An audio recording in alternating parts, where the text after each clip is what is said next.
फेसबुकमध्ये आजकाल फेसबुक म्हणण्यापेक्षा आपण मेटा म्हणू की ज्याच्यामध्ये वेगवेगळे ॲप्स आहेत की फेसबुक असेल, इंस्टाग्राम, थ्रेड. आणि आजकाल प्रत्येकजण हा पेड प्रमोशन मॉडेलवरती यायला लागला आहे. म्हणजे जर एखादी सर्व्हिस आजपर्यंत वापरली तर ती तुम्हाला एकदा सवय झाली की त्याचा हळूहळू तुम्हाला ते पेड व्हर्जनकडे न्यायला चालू जातं. जर व्हॉट्सअप आपण जर स्पेसिफिकली विचार केला तर व्हॉट्सअपमध्ये आत्ता एक रेग्युलर व्हॉट्सअप आणि एक व्हॉट्सअप बिझनेस अशा दोन ॲप्लिकेशन आहेत. व्हॉट्सअप बिझनेस जर आपण वापरत असू तर त्याच्यामध्ये ॲडव्हर्टाईज म्हणजे पेड प्रमोशन ही फॅसिलिटी आधीपासून आहे.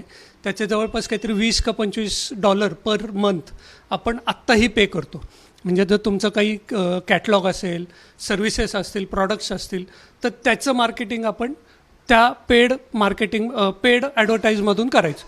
पण आता जसं लास्ट वीकमध्ये गुगलनी AI मोडचं सर्च ऑन केलं आणि त्याच्यासाठी ते हळूहळू पैसे चार्ज करायला चालू करणार. सेम कन्सेप्ट आता प्रत्येक बिझनेस हा चालू करायचा प्रयत्न करतो आहे. त्याचं एक एक्झाम्पल म्हणून आपण मेटा व्हॉट्सअप हे म्हणू शकतो. त्याच्यामध्ये व्हॉट्सअप आणि व्हॉट्सअप प्लस ह्या दोन फीचर्स आणतील. व्हॉट्सअपमध्ये जर मी ब्रॉडकास्ट एक्झाम्पल की 200 लोकांना करू शकतो ते व्हॉट्सअप प्लसमध्ये मी 5,000 लोकांना करू शकेन. आणि त्या फीचरसाठी म्हणून त्यांनी आत्ता एक रँडम फीचर्स त्यांनी दिलेले आहेत आणि $13 म्हणजे ॲप्रॉक्सिमेटली $280-290 त्यांनी चार्ज करायचं सांगितलेलं आहे, मंथली सांगितलेलं आहे. आणि त्याचे मेन बेनिफिट हे लोकांना जास्त होतील की जे बिझनेस रिलेटेड आहेत. पण याचा ड्रॉबॅक असा आहे की जे विषमता ज्याला म्हणतो की आपण poorer gets poorer and richer gets richer, तर ती फळी निर्माण होण्याची शक्यता आहे. कारण जर काही फीचर्स मला रेग्युलर युजरला मिळणार आहेत आणि काही फीचर्स हे फक्त पेडला मिळणार आहेत तर त्याच्यात नक्कीच विषमता होईल.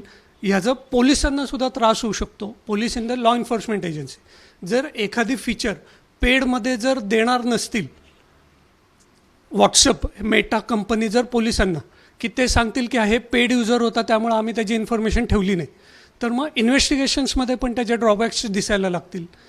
मेटानी मागच्या 2 ते 3 महिन्यापूर्वीच त्यांचं एंड टू एंड सबस्क्रिप्शन जे सगळ्यात त्यांचं USP होतं. म्हणजे लोक इंडियामध्ये का व्हॉट्सअप प्रेफर करायचे तर त्यांचे security end to end encryption. म्हणजे व्हॉट्सअपमध्ये मी आणि समोरचा माणूस मध्ये जे काही कॉन्व्हर्सेशन झालं आहे ते फक्त आम्ही दोघंच बघू शकत होतो.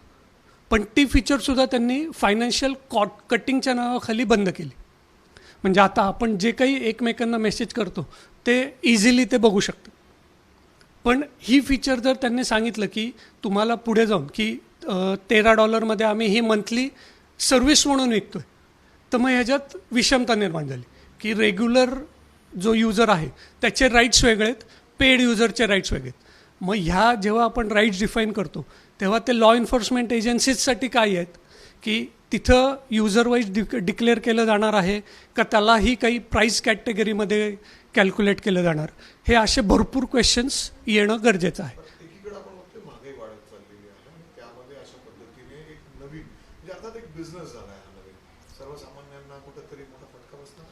बसू शकतो.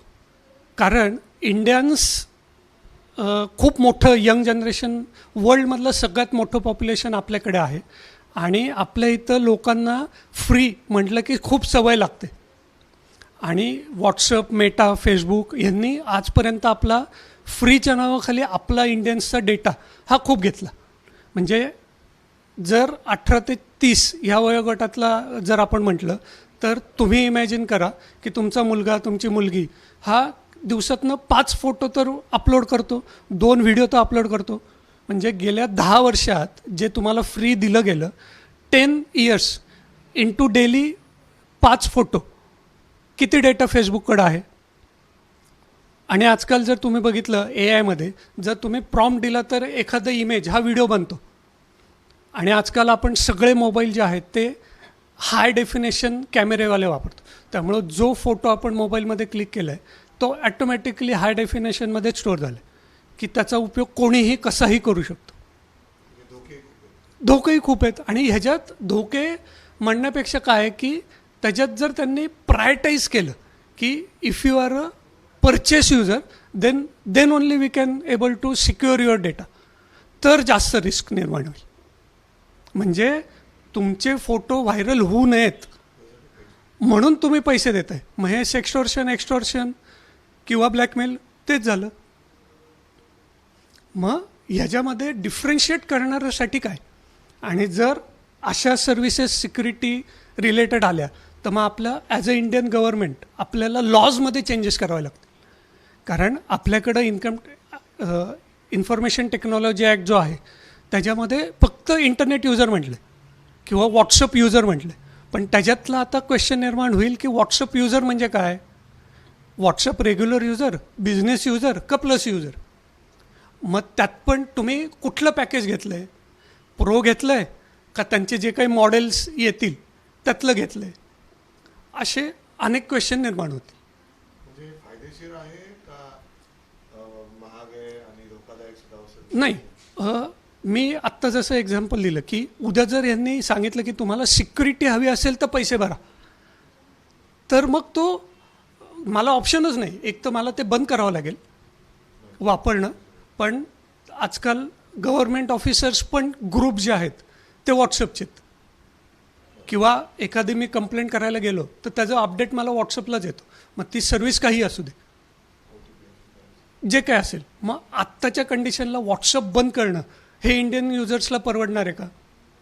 आपल्याकडं आत्ता त्याचा अल्टरनेटिव्ह आहे का, तर आन्सर आहे नाही.